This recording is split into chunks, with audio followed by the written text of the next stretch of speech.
Hello, ladies and gentlemen, it's Mike here at Gamefromscratch, and one of the things I love about this channel is showcasing new game development tools to you, especially freebie ones. And we've got a couple of bangers when it comes to graphics lately. Earlier on, we covered Graphite, a node-based vector graphics application. This one has a hell of a lot of potential, and I highly recommend you check that one out if you didn't already. In addition to Graphite, just the other day, we also took a look at Pixie Editor. This is for pixel art, vector graphics, and animation. Both of those applications, node-based, really cool, highly worth checking out. And today, we are adding one more, even cooler application to the list, and that is Mesh2Motion. It's available in alpha right now. Basically, this is a free and open source version of Mixamo. Mixamo was purchased and kind of abandoned to a certain degree, but it's still one of the easiest to use animation tools out there. Well, Mesh2Motion is a free and open source alternative. I'm gonna go ahead and check this one out in action right now. Now, this runs in your browser, but you can also build it to run locally. We'll get back to the source code in just a bit. First, I wanna give you a quick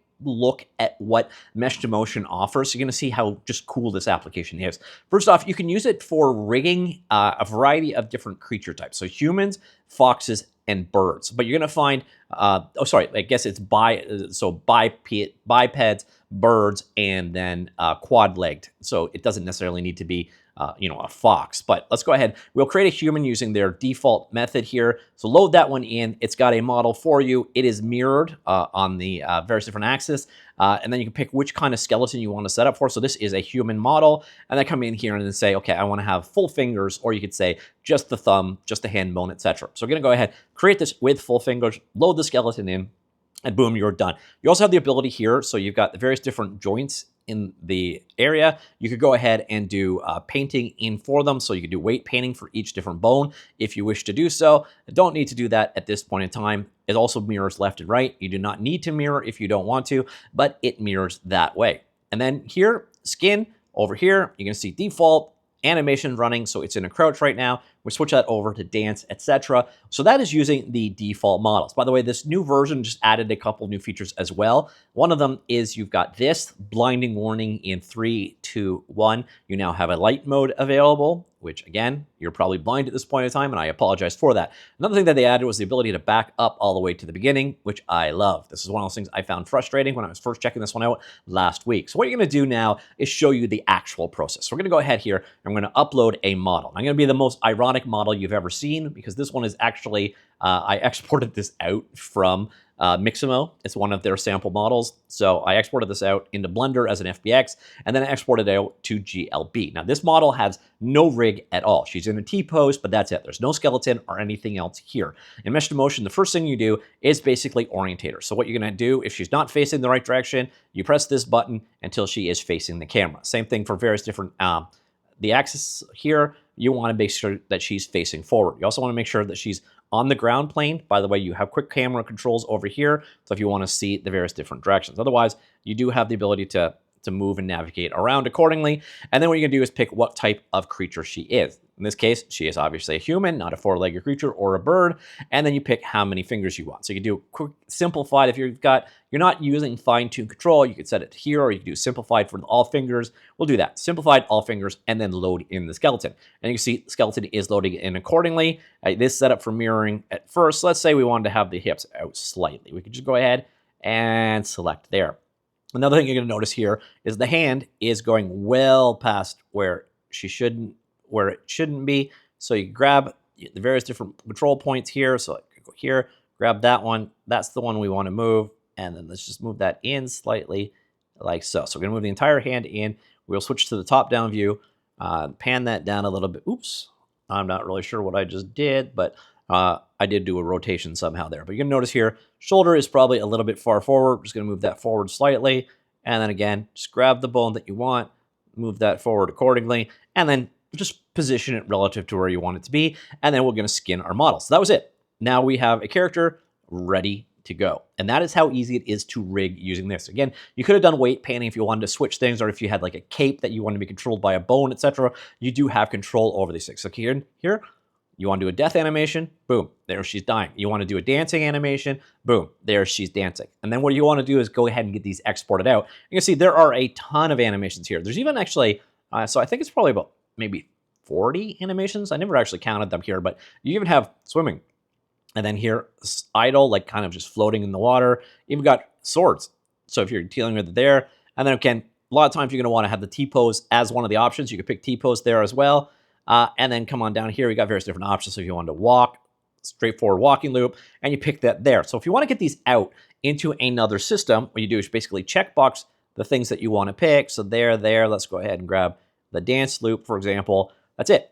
And then you just go ahead and download it. It will download as a GLB file. By the way, you also have this option here for open arms. This just basically, watch here as I open the arm up.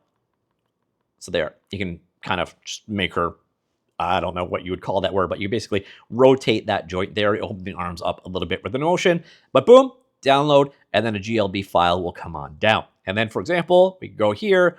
Let's go check out Godot. There is the character. Okay, that did not actually switch characters for some reason because Windows sucks lately. Here you can see that character, GLB file, basically dropped into Godot. There she is with the walking animation going on.